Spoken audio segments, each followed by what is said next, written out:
Hello, this is Nick from Breaker Press Games, and I'm here today to give you an update of everything that is going on at Breaker Press Games.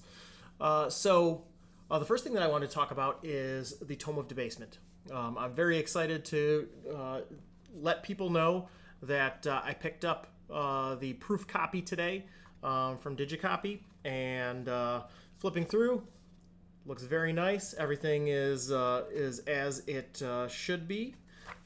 Except for the fact that they printed on a glossy cover as opposed to like a uncoated stock. So the cover is going to be more like Wide-Eyed Terror and less like Rabid Dogs. But yeah, so I'm very excited to be able to tell everybody that yes, it is done. Thursday, the final copies should be in my hands, and I will be able to start shipping next week. I won't be able to start shipping over the weekend because I'll be camping. But I'm very excited to get this into people's hands. I know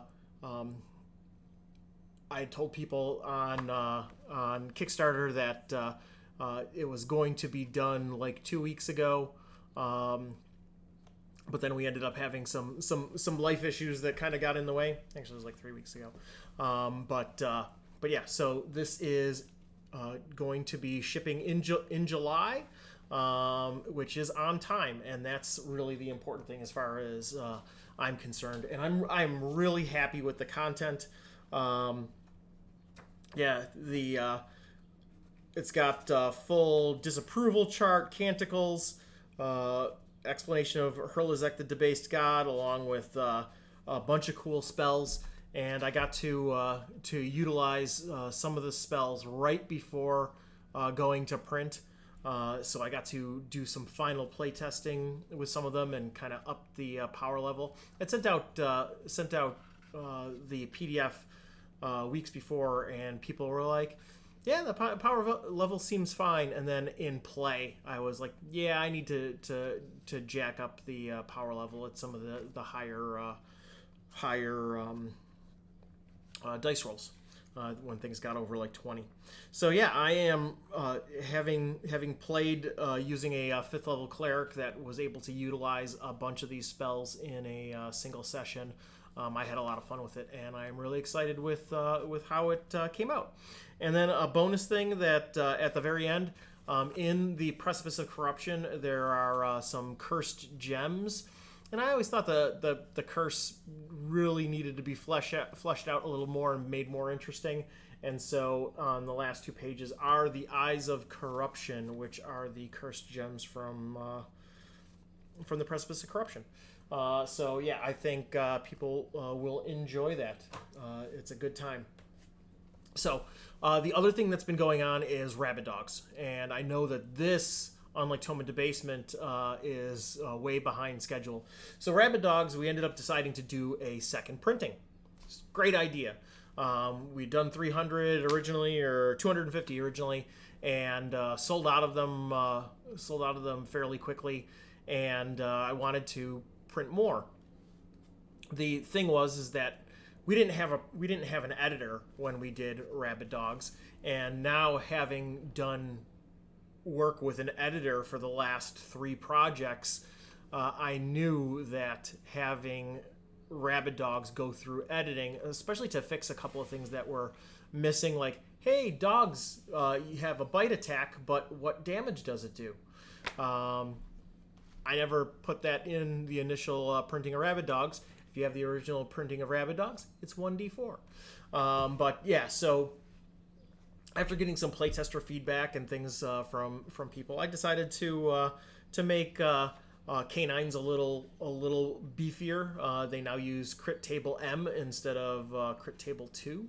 And there's a bunch of other stuff in here that's been updated. Astel, the Wanderer from the encounter Halo of Flies, in the new version, instead of being a 2nd level cleric, is going to be a 5th level cleric. And so these are some little tweaks that after playing with a bunch of this stuff for now 2 years, I was like, hey, we should probably give this a little bit of an upgrade. So hopefully people enjoy that. I'm very excited about it.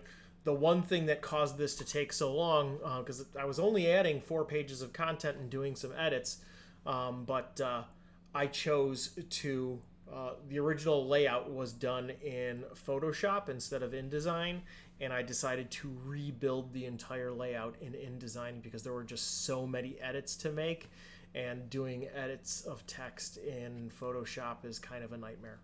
And so, yeah, that was the choice I made. That's what's delayed it, but I think the final product is going to be great. So I'm excited about that. Talking about the all of the different projects that we've got going on, one of the things that we unleashed into the world in the end of May, beginning of June, is Breaker Press now has a Patreon page specifically dedicated to DCC content. And so that Patreon page so far, a bunch of the, we previewed the 5th level version of Astel with a PDF version of him. I'm working on Standard Courier Volume 1 right now, and have been putting up some of the NPCs, including the Old Barn Tavern, which my last group of campaign players promptly burned to the ground, which is not necessarily the intent, but it's there, and they did it. So be it. But that being said, I'm really excited about the content that we've been putting up there, and one of the things I'm trying to put something big, so a work in progress thing that's bigger onto the Patreon every month. And so for the month of June, I did put it up like a week late, but for the month of June, I put up something called The Cleft in the Mangled Hills. And this takes place in the area around Stennard as well, so all of the other content that we've been creating is fully compatible with the Cleft in the Mangled Hills. It is another funnel, because I am a big fan of funnels. Yeah, it was my first attempt at writing a 6-room dungeon, so something that was on the smaller scale of things, and but at the same time would give a full 4 hours of content. I playtested it 3 times before putting up the version that is up there right now, and note that it being a playtest version of the Cleft in the Mangled Hills. There's no art yet. There are maps, but the adventure is fully detailed, and you can grab it and play it and let me know what you think. That's the whole point. That was a fun project because, let me see if I can see it. Do I have it sitting here? No, I don't. I had picked up a really cool book, used book from a library sale. Like, hey, here's this book on insects from the 50s or 60s, and I was like, this is super cool. This is nightmare fuel. And The Cleft in the Mangled Hills. You can get that right now. It's a 24-page PDF, I think, 24, 28. And that's available on Patreon. You just got to become a Patreon member. And the thing that I'm going to try and get up on the Patreon for the month of July is Path of the Valorous. Now, you've seen, if you've backed our Kickstarters before, you've probably gotten the patron cards thank you for backing the Kickstarter. And there has been mention on the last few of a adventure called The Protectorate of Genulane. And the Protectorate of Genulane is a project that started I think the first draft was finished in June of last year. And I've play tested it a ton of times, and also our editor Alex has play tested it a few times as well, as a judge. And it was inspired by the House of Red Doors by James Posnell Jr. and is a one-on-one DM and one player. And the book will be divided into 2 sections. One is a sandbox that is built around the Tower of Genulane, where the Protectorate is based out of, and they're kind of like the wardens that protect all of the area around Stennard, but have kind of like fallen from grace. But the other half of the book is the Path of the Valorous, and it's essentially like a Luke on Dagobah type scenario, where a zero level character transitioning to a first level priest or warrior, or now the icon bearer that'll be in the second printing of Rabid Dogs. Any of those, somebody transitioning to any of those character classes can have a training scenario where they go in and the Protector of Genulain teaches them the ways of Gorhan the Helmed Vengeance.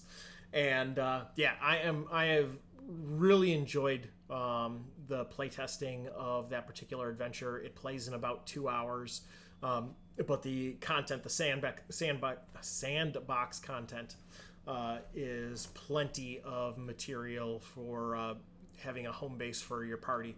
But the adventure, the Path of the Valorous, the Luke on Dagobah part, I'm going to lay that out into a zine format and get that up on the Patreon for the end of July. And I'm really excited about it because I think it is a really fun time. And it's like the House of Red Doors, it is highly variable. So you can play through it multiple times. You could use it as a training scenario as you go up from level to level, and have a different experience each time if you so desired. So I'm excited about it. So that's what's going on at Breaker Press Studios right now. I just wanted to give you all an update. I know that things are scattered around a bunch of different Kickstarters that are in progress.